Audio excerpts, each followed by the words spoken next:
que lealdade não é. Dor, a minha dor, não há uma dor no mundo que não seja minha. Socorre-me!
O cara só tem liberdade, o ser humano só tem liberdade quando ele tem autoexpressão.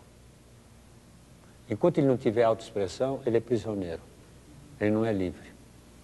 A autoexpressão é que dá identidade à pessoa. A autoexpressão é fundamental. Por que as pessoas são subalternas na vida? Porque elas estão no cativeiro? Porque elas não têm autoexpressão. Então, a luta do CPT é para que as pessoas tenham autoexpressão. As pessoas vivem aprisionadas sem autoexpressão. Você só se torna livre quando você tiver uma autoexpressão, seja em literatura, escrevendo, seja qualquer coisa, seja até um homem de negócios, bicho. Mas tenha autoexpressão. Enquanto você não tiver autoexpressão, você não é nada. Você não existe, você é um repolho. Você e o repolho estão no mesmo nível, equalizados, né? Assim, bem equalizados. Equalizam um com o outro, é bonitinho, igual. A autoexpressão é fundamental à liberdade do homem. O homem só se torna criativo, isto é a base da vida, né? É através daquilo que ele elabora, aquilo que ele cria. E você só pode elaborar alguma coisa se tiver uma autoexpressão. As pessoas que ainda estão prisioneiras, viu, Bedra? Prisioneiras aqui, estão condenadas, bicho. Tem que fugir disso, tem que sair disso. Porque sempre você vai se sentir, vai fazer uma cena, imita a minha cena, imita outra cena, não tem liberdade. Porque a hora que você tiver autoexpressão, você vai criar por você aquilo que você acha, e não imitar. A maioria dos brasileiros estão sempre atrás, correndo atrás, né? Imitando coisa, porque não tem autoexpressão. Então, vamos dar liberdade para o povo, através de cada um ter a sua autoexpressão. Mas para ter autoexpressão tem que ter consciência de si. E para ter consciência ele passa... Primeiro, para você ter consciência, você precisa ser um belo indivíduo. E de belo indivíduo, galgar para um bom cidadão. E aí sim. E com autoexpressão você começa a ser um bom cidadão.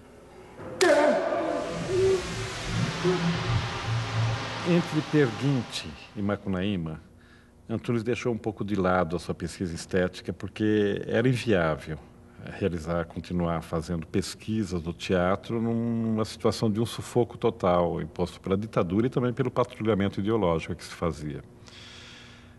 Mas ele fez um teatro que eu diria de resistência, porque ele procurou, então, em toda a produção que fez nesse período, procurou forçar que o ator mantivesse as suas conquistas, preservasse a arte do ator. E também buscava fazer alguma coisa que levasse à sociedade alguma mensagem compatível com aquele tempo e tudo mais. Depois de Perguinte, ele continua o discurso sobre a alienação do homem brasileiro e dessa vez sobre dois textos do Oduvaldo Viana Filho, Vianinha. Corpo a Corpo, que era especificamente sobre alienação, e Em Família, onde já se tratava da questão de responsabilidade social.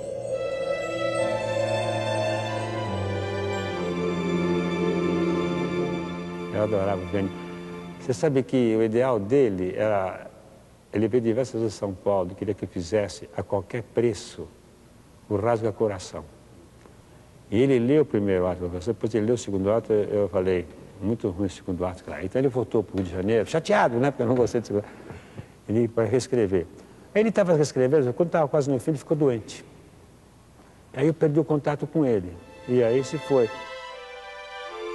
O Vianinha tinha um encantamento muito grande como pessoa, sabe? Me encantava a pessoa, a generosidade do Vianinha, sabe? Me encantava porque ele não patrulhava, sabe? Isso foi legal, ele não patrulhava. O Guarnieri é outro cara que nunca patrulhou, é legal. Então tem os outros, os patrulheiros, que eu não vou dizer o nome não, mas tinha cada um, mas de uma imbecilidade. Eu não entendia, não entendia o que era contradição. Tinha o catecismo e tinha que seguir a catecismo de uma maneira imbecil, sabe, de uma maneira cega, era uma religião. Isso era alienação para mim. Isso é alienação para mim, sabe? Sabe? Eu sofri muito com isso, viu? Você não sabe quanto eu sofri.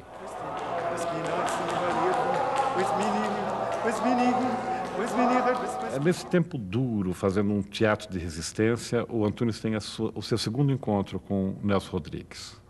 E fez uma bela montagem realista de Bonitinha Mais Ordinária.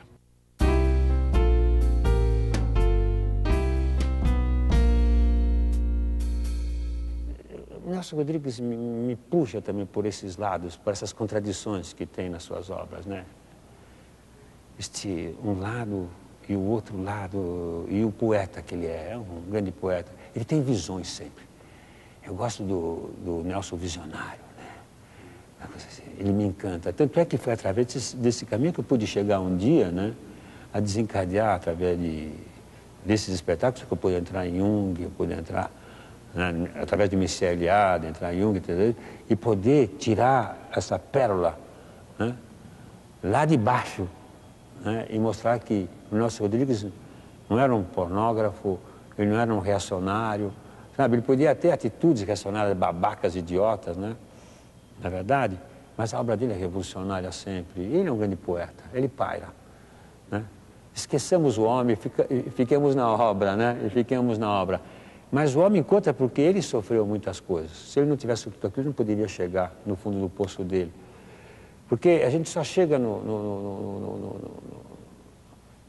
inconsciente e nos arquétipos quando a gente dava muita porrada. Se você não levar porrada e se sempre for mimado, você vai ser um artista burguês superficial. Quem apanha é um parto, né? A criação artística é um parto. Tem que apanhar muito na cara, chorar muito para poder tchacta. Se o cara é conveniente, agradável, não vai sair do lugar, né? Eu sempre fui muito inconveniente, inoportuno, chato, curioso, cutucava. Às vezes até procuro me cutucar de propósito para ver o que vai dar, o samba que vai dar. Eu me judio, às vezes eu faço ciladas para mim, eu me armo ciladas mentais para ver como é que eu vou sair dessa, porque é ali que está o mapa da mina, viu? Tem sempre obstáculos, as coisas boas estão sempre atrás dos grandes obstáculos. Tem sempre feras, dragões terríveis tomando conta do tesouro. Você tem que enfrentá-los. É um processo de individuação, não somente um processo de individuação como ser humano, mas um processo também de criação artística. A arte não é vegetal, ela é mineral, tem que ser cavada a fundo.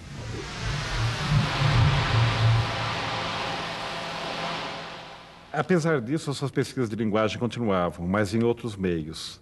Então ele vai se voltar ao cinema e vai fazer o seu primeiro filme longa-metragem, até agora o único longa-metragem que fez, que foi Compasso de Espera, e dedicou muito do seu tempo, do seu esforço, numa pesquisa estética de vídeo, fazendo os teleteatros na TV Cultura, Canal 2.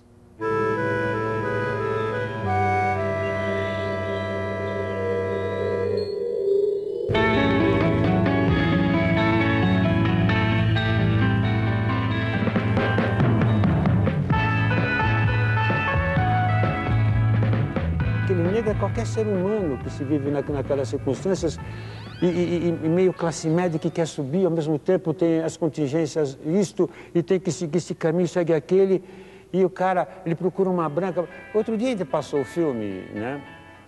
Passou esse filme na Cinemateca. E o legal é que os negros desse país estão reconhecendo no filme, Com Passo de Espera, o filme mais importante que se fez sobre o negro no país. Que não tem folclore. As contradições, né, daquela personagem. São lindas aquelas contradições. Eu quis lidar com aquelas contradições todinhas. Talvez eu sofresse aquelas contradições. Talvez eu fosse, é isso que eu falei no Rio de Janeiro, que eu falo, talvez eu fosse o negro naquele momento. Talvez eu fosse o enjeitado. Né? Como artista naquele momento. E com o patrulhamento. Então eu entendi aquele problema. Eu quis fazer isso, não sei porquê. Mas alguma coisa havia com aquele momento político que eu estava vivendo. E colocar o dedo numa ferida, numa chaga terrível. Um dia eu peguei lá 500 negros na minha frente, bicho, que queriam me matar. E, no entanto, esta plateia eu ganhei o melhor diretor do ano de cinema com aquele filme. Né? O prêmio da Air France, que era o mais importante da época de cinema. Concorrendo com gente de peso do cinema. Eu ganhei melhor diretor. Então, foi muito gratificante nesse sentido. Mas eu fui fundo da minha alma. Eu fui fundo. Eu não estava simplesmente fazendo o filme, pegando o negro como um boneco. Era um ser humano com as suas contradições. Obrigado pela carona. Se quiser, vem te apanhar mais tarde. Não. Preciso resolver uma porção de coisas aí. Talvez demore.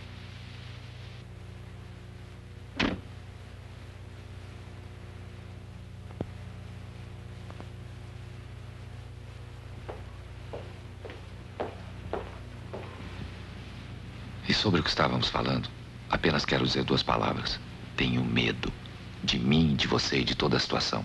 Não sei se por ser negra e você branca, se pela sua posição, ou por ser mais velha do que eu. Não sei, só tenho certeza do meu medo. Gosto de você como homem, como filho ou como gigolô. Juro que nem sei se gosto. Talvez esteja agindo, santo Deus, como um canalha miserável que sem outra saída surrupia a carteira do amigo moribundo. E o bichinho aqui dentro está tão baratinado que me confunde todo. Será que algum dia senti amor de verdade? Não sei mais nada mesmo. Boa noite.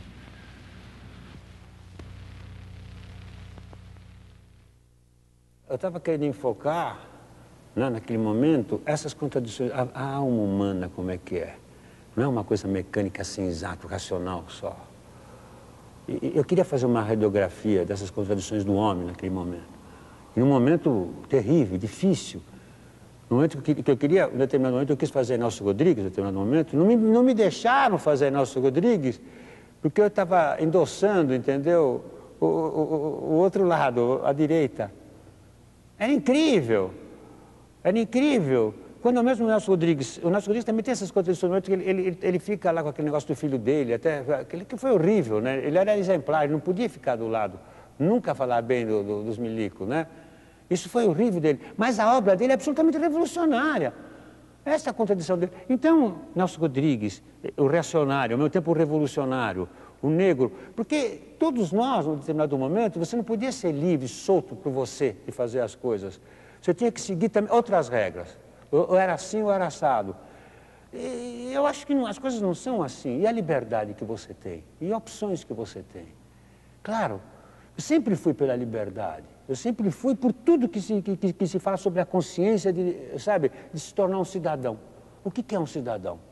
É ter consciência, não é ter consciência, porque a liberdade é uma coisa que você só tem a liberdade com consciência. Agora, se falar, você é livre, você não tem consciência, não é liberdade, isso é permissividade, é libertinagem. Então, para você ser um homem livre, você falar em nome da liberdade, você tem que ter cultura, porque você não tem consciência se você não tiver cultura. Lógico. É aquela coisa do fenomenológico do Kant, né? Você precisa saber de certas coisas para você saber filtrar essa realidade. Você saber filtrar e ver. Nunca você vai saber o em si, né? Você nunca vai saber como ele é exatamente. Você vai tateando, mas nunca você vai conseguir chegar no absoluto em si do outro. Não pode, não é verdade? Então, esta análise do homem que eu gostei de fazer, do homem, o negro, ali no caso, é qualquer um que é discriminado. Qualquer um que é discriminado. E qualquer um que é covarde ao mesmo tempo que quer ser heróico. e que sofre pressões de todo lado. É esse momento, esse caldeirão de pressões que eu quis mostrar, e de tendências humanas eu quis mostrar no Compasso de Espera. É um filme que tem que ser revisitado, eu acho.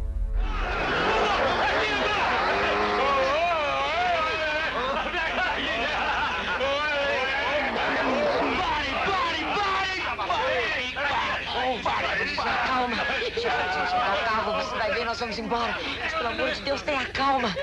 Hoje mesmo, pegamos nossas coisas e vamos embora para São Paulo, hoje mesmo. Nunca mais quero te ver, nunca mais quero saber de gente branca na minha vida, nunca mais.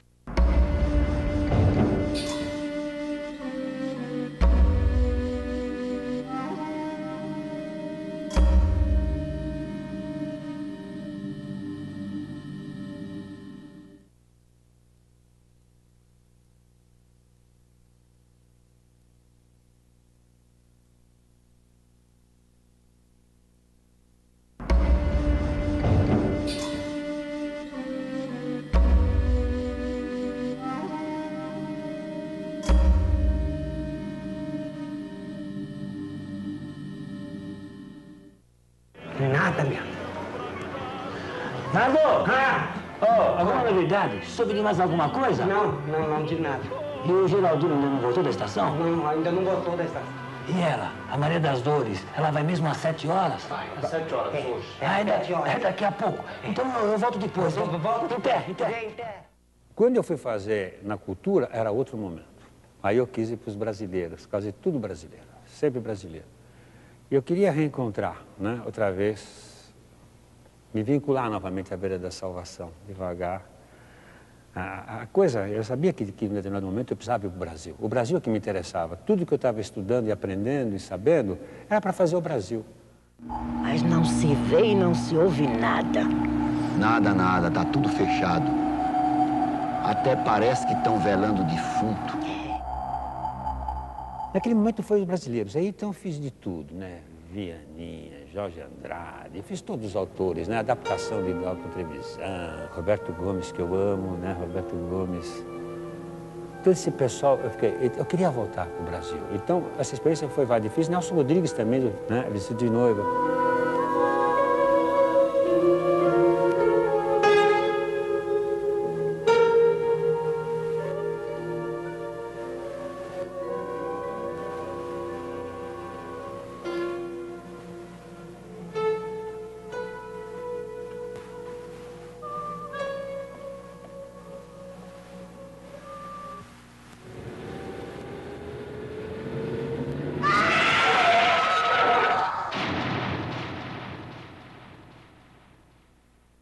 Então, era uma turma que fazia esse teleteatro mensal. Era um por semana, né? Eu fazia uma por mês. E nós fazíamos um repertório, mas era meio amador. Que a gente podia, a gente mandava e desmandava. A gente mudava os horários, ficava a noite toda gravando, e emendava a noite com o dia e ia em frente. Era amador. Pego da vítima brincando. Que exagero, meu amor. Você sabe que eu acredito em você. Continua contando pra mim. Não, você não quer saber de conversar muito que vem aqui. Precisando mesmo deixar de ser louca. Louco? É, uma mistura de boba com boa. Mais que boba, louca. Depois, quando deixou de ser amadora, não me interessou mais. A televisão é muito chata, né? Levada assim, ao pé da letra, né? Com programa, horário, tudo isso. Essa coisa comercial. Ali não era comercial. Então, valeu a pena, foi saboroso. Foi muito legal. Todos nós gostamos muito, gostávamos de fazer aquilo, né? E foi ótimo. Já era uma maneira de me vincular outra vez. Eu tenho que mostrar o Brasil, eu tenho que fazer o Brasil, né? Então, esse foi um momento importante desses teleteatros e eles foram feitos com muito amor.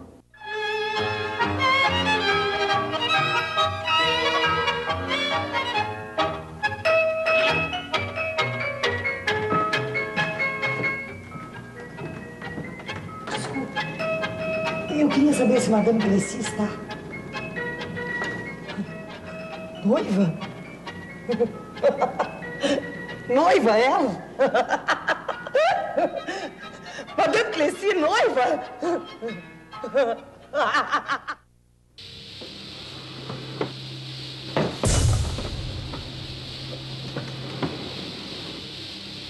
Então a televisão é um veículo, eu te digo, por exemplo, através da série bíblica que eu vejo, né, no mundo, que eu tenho tudo aqui no CPT gravado, eu aprendi a Bíblia. Eu aprendi a Bíblia, então, e é interessante porque você vai encontrar os arquétipos lá, tudo lá. É de uma riqueza, inclusive do ponto de vista de manancial para dramaturgia. É incrível, mas ninguém se interessa por isso. O que nós não poderíamos fazer com o Brasil, de coisas do Brasil, a sério, é que não tem paciência, nós não temos paciência, acho que mandam fazer. Vai fazer este documentário e o cara tem uma semana para fazer, não pode. A gente ensaiava na TV Cultura, era ao vivo, na Tupi. Na Tupi, o espetáculo era, a gente ensaiava à tarde, segunda-feira à tarde, às 2 horas, a gente estava meio dia no estúdio, carregando aquele geladeiro, carregava tudo, vinha a casa teatral com os móveis, colocava tudo lá, vinham os atores, e a gente começava a ensaiar. Bom, aqui falta uma carta, DNT, de noite tem. Tudo de noite tem. Ali falta uma cadeira, DNT, tudo era DNT. Entendeu? E é mais ou menos assim. É feito dessa maneira. Você tem que dar condições para a pessoa que está escrevendo, a pessoa que vai produzir, que vai fazer pesquisa, dá tempo para fazer direito. Então, o que eu critico na televisão não é que as pessoas que estão fazendo são irresponsáveis, porque eles vão ganhar o seu pão, mas elas gostariam de fazer coisa. Se eu mando alguém, né, numa televisão, na chapa, você tem 6 meses para estudar Guimarães Rosa, fazer um levantamento de Guimarães Rosa e dar um roteiro de 1 hora de fazer um documentário sobre Guimarães Rosa, 6 meses. É uma coisa. Isso é cidadania, é respeito. É respeito ao palco. Eu chego para você, dentro de 10 dias temos que fazer isso aqui. Vai lá e pega. Então o cara pega qualquer orelha de livro, escreve qualquer porcaria e vai e faz esse negócio. Então o que não se pode fazer na televisão? O que não se pode fazer na televisão? Então por isso que eu falo, quando é meio amador dá certo. Na cultura, quando nós chamamos de teatro, era meio amadorismo, que a gente conseguia ainda dominar, né, a produção, né, os executivos, conseguia dominar. E conseguia fazer aquilo que a gente gostava de fazer, né? O Abujamra fez loucuras lá, o Ademar, todo mundo fez as suas loucurinhas lá. Mas davam algum tempo. Eu tinha 1 mês para preparar, pelo menos, já tinha o programa, né, assim, a peça. Aí você fazia com liberdade. Não é no Brasil só, está no mundo inteiro assim. A própria BBC, que tinha uma equipe maravilhosa, ela precisou cortar muito dos seus quadros hoje em dia, porque o consumo está demais, bicho. A minha sugestão para a televisão é essa, bicho, mudar, tem que mudar o quadro. Mas tem que vir de cima o respeito ao próximo, respeito à comunidade, fazer realmente um trabalho que tenha serventia social. Em 1977, sentindo já a aproximação de uma abertura política, o Antunes começa a articular meios e modos para construir um grande espetáculo, que viria a ser o Macunaíma, um espetáculo que ia mudar a história do teatro brasileiro, em um certo sentido. E, nesse período, no entanto, ele aceita realizar 2 novos trabalhos. Um belo Esperando Godot e um maravilhoso Quem Tem Medo de Virginia Woolf.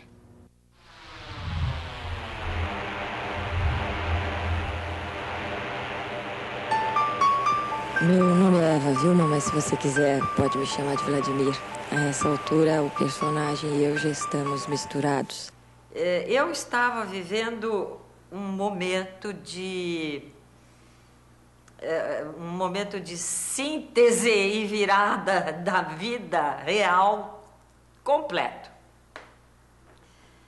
Pela primeira vez, eu escolhi um texto, conscientemente, sozinha. Eu decidi produzi-lo. E a minha primeira atitude foi escolher uma parceira. Eu não podia ter escolhido melhor. Lilian Lemertz. E eu disse para Lilian, eu queria o Antunes. Ela disse, mas é isso mesmo, vamos lá. Quando? Vocês vão cessar de me atormentar com as suas histórias sobre o tempo. É insensato. Quando?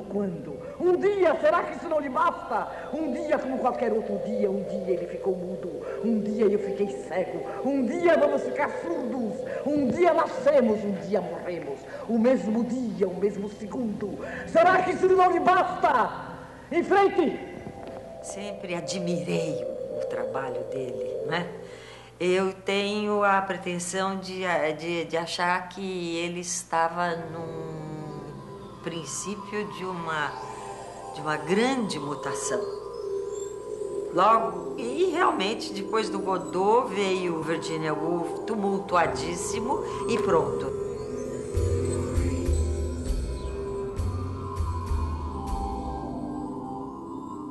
Ele estava fazendo justamente a Macunaíma. E ele vinha dirigir a gente, Tônia e eu, no Virginia Woolf. E você sente... Aí eu acho que foi um grande momento do Antunes. Não por causa do sucesso da Macunaíma, mas justamente porque ele sentiu dividido entre o teatro que ele estava começando a fazer com o grupo do CPT e justamente com o teatro comercial, que na verdade era eu e Tônia que estavam fazendo Virginia Woolf. Então a gente sentia essa divisão dele nos ensaios, da coisa de ter que dar o tempo dele quando ele estava totalmente voltado, né, para outra coisa que lhe interessou muito mais e até hoje ele está lá. Mas ele fez uma leitura brilhante do Albi. Foi muito, muito, muito bonito. E o movimento é ilusão. Todo movimento é ilusão. Eu fico criando ilusões. É um criador de ilusões. É isso. Nós estamos aqui. É real isso? É real? Vocês não deixam de estar aqui. São concretamente aqui, mas é ilusão.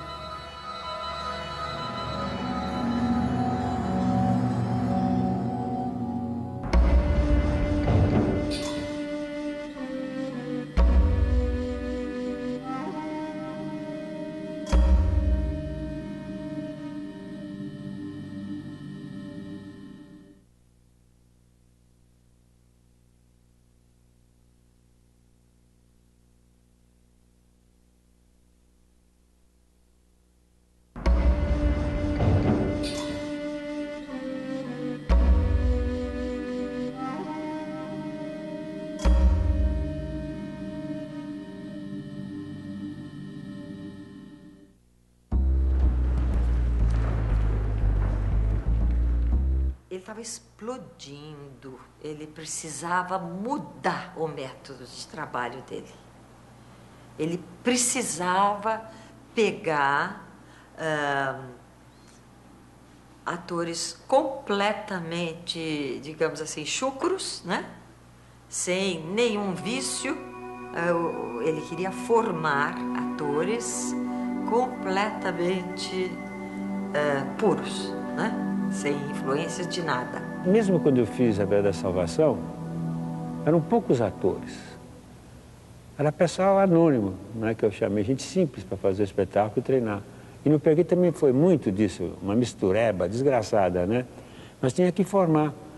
Como depois, como no CPT, para fazer meu espetáculo, eu precisei formar, precisei fazer o curso do SESC, né, que o SESC, né, patrocina, e através aí, né, e você fazer... peneirar aí e encontrar as pessoas que vão fazer o espetáculo. Medeia, por exemplo, 70% dos atores que estão em Medeia, que estão lá, é gente nova, do curso de 1 ano atrás, do curso que fizeram no CPT. Entendeu? Não tem onde recorrer, eu tenho que recorrer nesse manancial que vem, de pessoas que vêm fazer teste e fazem o curso aqui no CPT. E no Perquite e para fazer o coisa foi uma loucura, era uma casa de loucos aquilo, era maluco. Né? Como nós fizemos o exercício, e o legal que, como nós estávamos vivendo uma época de repressão, foi legal que as pessoas, como a Isa, gente legal, botavam para fora tanta coisa legal para a criação, os laboratórios que a gente fazia, sabe, as cenas que cada um bolava, improvisava, tinha tanta criação, coisa que eu não estou encontrando hoje em dia, é muito mais difícil de encontrar. Por que aquele pessoal tinha... né? Tinha muito mais imaginação, eu sinto, do que agora. Por quê? Tinha mais instinto, tinha mais coisas. Por quê? Não é porque agora nós somos meio antissépticos com esse consumismo todo, não está mais... Aquele pessoal sabia, pelo menos, o instinto do que é a arte. Hoje em dia, não, as pessoas que vão fazer teatro hoje em dia não têm mais instinto do que é a arte, o significado interior da arte, espiritual da arte, da busca, né, do desconhecido da arte. E de querer fugir de uma situação, todo mundo que estava vivendo aquela, né, o estado né, autoritário, né, que vivíamos. Hoje em dia está tudo muito aberto, tudo isso escancarado, e as pessoas não se organizam mais como se organizavam na solidão. Havia muita solidão.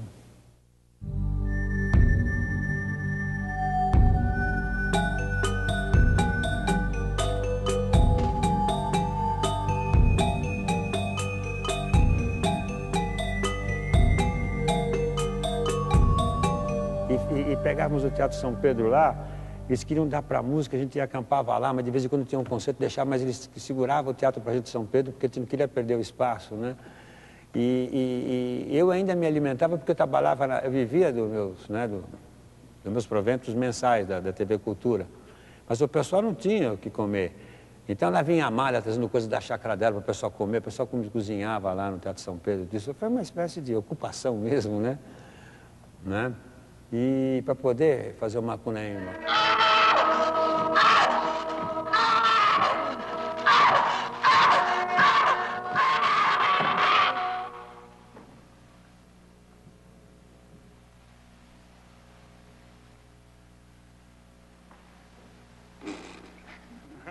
Bom, mas a coisa que me deixava muito excitado não era o fato de eu estar trabalhando com Antunes Filho, porque eu te confesso que eu não tinha essa referência tanto, jovem e tal, era uma outra... Sabe, é uma coisa da flor da juventude, a flor da juventude não te dá muito critério, a flor da juventude te torna um guerreiro, você se atira. O bonito daquele trabalho, daquelas pessoas que se envolveram ali, é que todos estavam na flor da juventude e tinham alguma coisa para fazer, não para dizer. A televisão não estava nesse troço, o consumo não estava dessa maneira que está hoje. E estávamos fechados politicamente. Então havia um certo retraimento das pessoas. Então, eu quando via aqueles laboratórios, e eles pegavam um capítulo qualquer do Macunaíma, dava para diversas pessoas fazerem, ficava de 3, 4 para bolar aquilo. Bolavam coisas extraordinárias. E hoje em dia, para mandar bolar um negócio, é difícil. Não vai. Não vai. Está tudo pasteurizado, parece. Né? Essa globalização, esse neoliberalismo. Eu não entendo mais nada, então as pessoas estão muito frágeis. Mas estão... Né? Acho que precisava entrar outra vez o processo da autoestima, quebrar com a autoestima, colocar, dar uma rasteira no ovo para começar tudo de novo. Então tinha um fogo no fundo do olho que era legal. Não se comia direito, não se dormia, as pessoas passavam mal, mas iam lá, trabalhavam que nem loucos. E o pessoal se contentava com isso. Que legal. Foi um momento heróico ali no São Pedro, viu, esse pessoal? Quando você fala de pau-brasil, fala de Macunaíma. A gente, em 77, o Antunes fez um teste. Tem um curso, aliás, através do SATED, Sindicato dos Artistas e Técnicos. E a partir desse curso, ele teve a ideia de tentar uma montagem de Macunaíma. Então, ele perguntou, diz, olha, quem de vocês está interessado em participar desse projeto? Não temos absolutamente nada. Nada, a não ser o libreto do Mário de Andrade e o Teatro São Pedro, que era onde o espaço que a gente tinha. Mas daí eram 40 e tantas pessoas e ficaram umas 30, eu acho. Nunca nós recebemos um tostão de ajuda de nenhum poder público do Brasil. Minto. O Joey Cantor conseguiu 500 o que agora? Não sei. 500 cruzeiros na época, sei eu. Uma verba que foi para a gente montar. Isso ele fez. Então o Joey Cantor, a saudosa Amália Zeitel, nos ajudaram muito nesse sentido. E a gente passou muita penúria, muita, porque não tinha nenhuma estrutura, né? Mas eu acho que isso foi fantástico, porque deu uma opção estética sui generis, porque é a estética povera, né? É uma pobreza super sofisticada, se tornou com o tempo, né? A gente não tinha nada, tinha que usar a imaginação. O que ia fazer? Não tinha recurso, usava a imaginação. E isso foi um dos fatores que chamou muita atenção nos países lá fora. O pessoalzinho era quente, o pessoalzinho era bom, foi muito... A gente fazia laboratório o dia inteiro, exercícios o dia inteiro a gente fazia, o dia inteiro. Aí descobriu uma cena, aí a gente pegava uma página de um livro e dava para 3 grupos de 3, 4 pessoas para bolarem aquilo. Então cada um bolava aquela mesma cena de 3, 4 maneiras diferentes. E aí foi, depois chegou um dia, estava tudo assim, né? Desmantelado, milhões de cenas, e como fazer com essas centenas de cenas? Aí comecei a ordenar como espetáculo. Comecei a ordenar a cena, o que era bom daquilo, acertando, colocando outras coisas, acertando, e comecei a dar uma sintaxe à coisa, né? Uma ordenação, uma estrutura, uma disposição. E aí nós fomos fazendo o diálogo, também fui escrevendo o diálogo, tudo. Nós começamos a escrever o diálogo. Nós, atores e eu, começamos a escrever o fluxo no Macunaíma. Quando estava mais ou menos de 8 horas, né? Fizemos 8 horas de espetáculo, né? Mais ou menos. Aí o Terrio veio e começou a reescrever aquilo.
Foi muito intenso.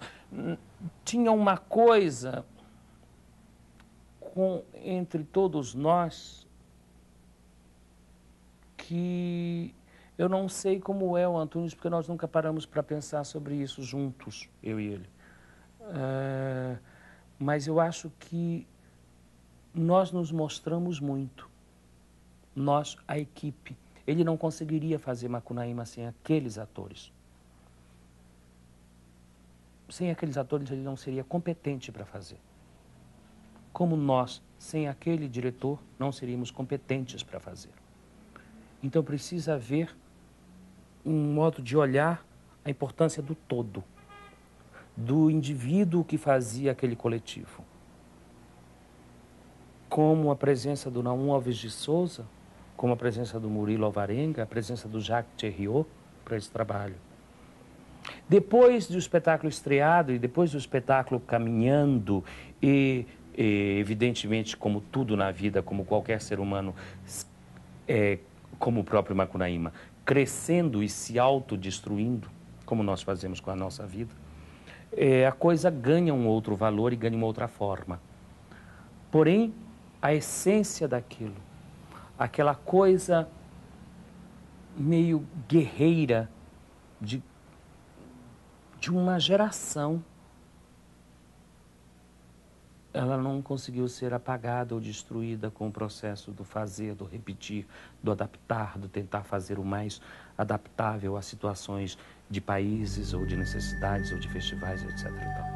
Aí a gente ia, fazia as provas, experimentava, procurava entender, e daí a gente trazia para dentro do processo em ebulição, né? Uma série de informações que iam sendo testadas no decorrer do tempo. Eu posso dizer para você que a primeira grande transformação que aconteceu, não na minha, mas na cabeça do Antunes, porque eu já sou índio, mas foi o universo indígena quando a gente montou Macunaíma. Foi o grande estalo na cabeça dele. A temporalidade, a finitude, a objetividade das coisas. Atenção, bicharada!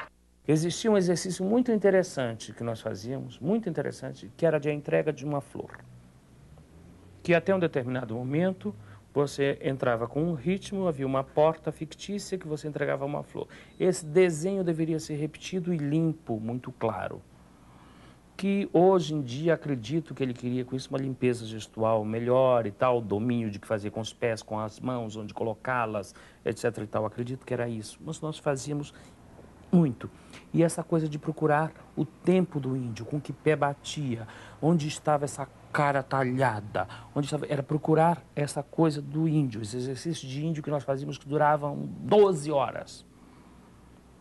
Com uma fogueira, com uma coisa o dia a dia da tribo, o cotidiano da tribo, quem era o pajé, quem era o chefe, a criança que nascia, que era Macunaíma, como essa criança era adotada, como esse exercício nós repetíamos semanalmente, de todos os dias, sem dúvida nenhuma, fazíamos. Eu consegui materializar o que seria a quebra da autoestima. Na verdade, era a quebra, né, que você tem, né, da tua maneira de fazer teatro, né, de todo esse ranço de gestualidade e de postura e de maneira de estar no palco. Então, era fazer com que os corpos, né, se tornassem argila, massinha. E você poderia fazer o que você teria que fazer aquilo que você quisesse com o teu corpo, esculturas. Então tem que ser. Então as pessoas vêm, sabe, vêm somatizando o problema nas costas aqui, atitudes assim. Você ainda vê atores assim, falando com o peito aqui, tudo isso, né? E eu tentei destruir isso para tornar o cara dono realmente da sua massa e tentar fazer dessa massa que você tem mil outras coisas, não é verdade? Na verdade, eu acho que a palavra autoestima que eu usei lá é isso. Ela destruir todo esse condicionamento gestual e de atitude que nós temos. E depois eu vou fazer isso com a fala. Ionização positiva e ionização negativa. Pá, pá, pá. Já que sabe? Já que eu sei que sou bravo, que sou vai, que sou. Eu sou vai, minha cresce nem bisi para venir que sou bravo. Mas tá, depois que eu consegui o corpo, inclusive o corpo de Macunaíma foi elogiado em todo o mundo, né? No mundo inteiro foi elogiado o jogo corporal dos atores. E foi em Macunaíma que começou essa desestrutura que se chamou depois de desequilíbrio. Depois eu dei a bola ainda para ampliar as possibilidades do desequilíbrio, para deixar o corpo solto mesmo, para você criar o que você quisesse. E não aqueles gestos habituais em que você está condicionado o tempo todo, né? Comer assim, não pode fazer isso, pode tudo. Então eu abri as possibilidades físicas dos atores para eles poderem dar aquele resultado de Macunaíma, soltura total, né? E dar aquela espontaneidade, né, popular que deveria ter o Macunaíma. Então você vê, tudo é espontâneo, né? É solto, é aberto, é arte popular no melhor sentido. Não tem o sabor aristocrático em nenhum momento Macunaíma, né? Não tinha esse sabor aristocrático de TBC, não tinha mais essa coisa. Então era solto mesmo, né? Então, isso foi legal como começo de um processo em Macunaíma. E depois aí eu vou aperfeiçoar o corpo, já elogiado em Macunaíma, e depois entrar na voz, que fiquei anos com a voz para tentar resolver o problema da voz. Não adianta você fazer essa coisa que você está fazendo aqui. Isso é besteira, joga tudo fora, bicho. É tudo, se eu vou macaquear, eu tenho que fingir. Eu já conheço, eu estou fingindo, não. Isso é loucura, isso é projeção.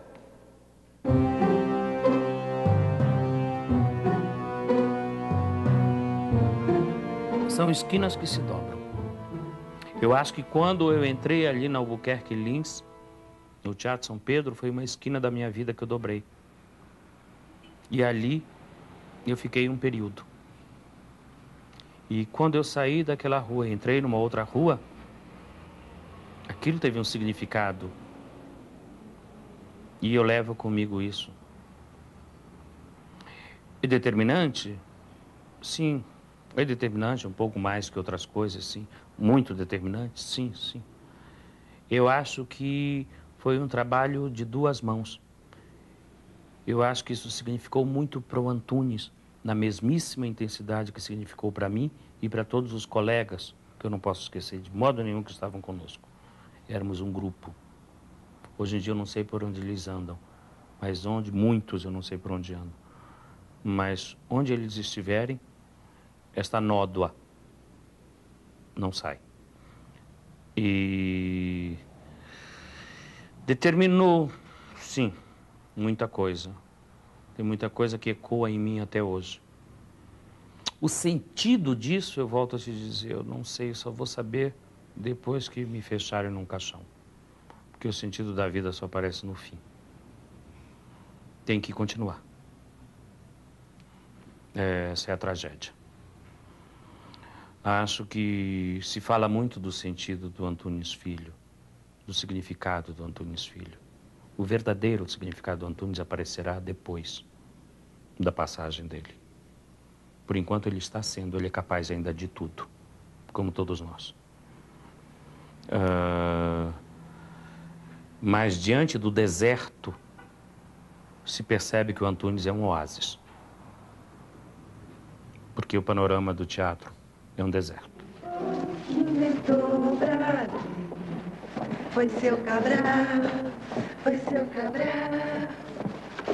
No dia 21 de abril, 2 meses depois do carnaval. Depois ele beijou Ceci beijou Beli, ao som do Guarani. Salve Santo Antônio, padroeiro do nosso exército, que recebeu a patente em 1811 pelos serviços prestados ao Exército Nacional. Foi maravilhosa. As viagens foi uma coisa... A gente tinha um orgulho de levar Macunaíma, porque a gente estava levando uma parte do Brasil maravilhosa. A gente se sentia com aquele sentimento de brasileiro, de estar ali com uma voz maravilhosa sobre o Brasil. As pessoas a amavam. Era uma coisa de uma... Mas eles consideravam realmente Macunaíma como uma das melhores coisas que aconteceram.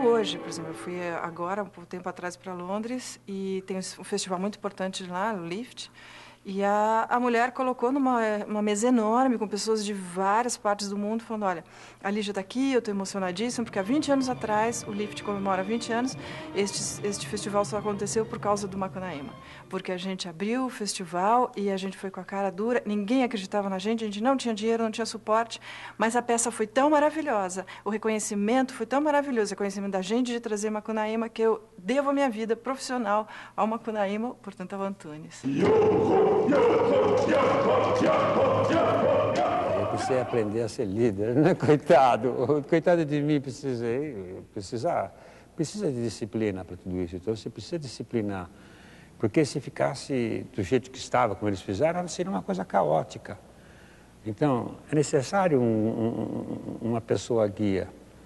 Qualquer espetáculo que se faça, precisa de uma pessoa guia para conduzir. Você mandar um pessoal fazer uma peça de teatro e não tiver uma pessoa que guia, né? Não dá certo. Fica a democracia burra, né? Não dá nada, dá o caos. Porque a democracia exige conhecimento, exige consciência, na é verdade, exige muita disciplina. É duro o fardo da democracia, da liberdade. É duro o fardo da liberdade. E às vezes tem que assumir um papel, às vezes meio duro, drástico, em nome de alguma coisa. Então, para você colocar a democracia real, não a permissividade, não é isso. E nós estamos começando agora a mudar de mentalidade no Brasil. Porque a democracia, cada um faz o que quer, isso não é democracia, isso é libertinagem, o que você quiser. Não é? Então, não é arbitrário.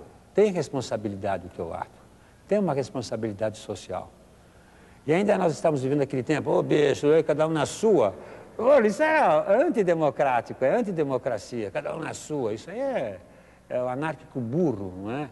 né? Nem um anarco inteligente, porque o anarco inteligente, quando você chega num estado cultural bom, aí vamos fazer o anarco, vamos quebrar com essa nada todinha, né? Vamos quebrar as regras do jogo. Agora, você ser, vamos fazer isso, vamos fazer na parede, sabe? Não é legal. Então, precisava...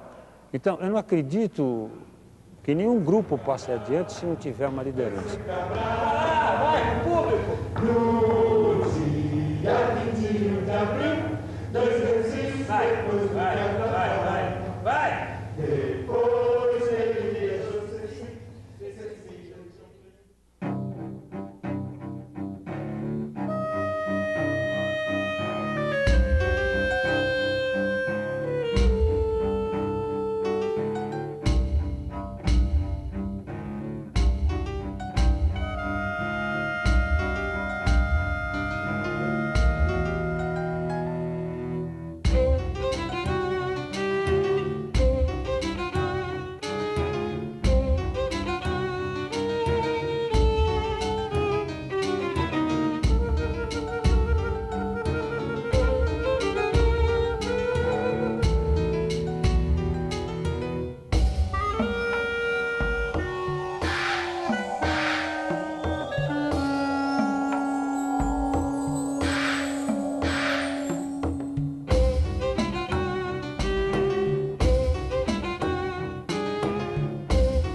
Quando eu faço um espetáculo, eu pego assim, né, o todo, vamos supor, o todo, né, é uma circunferência de 360 graus.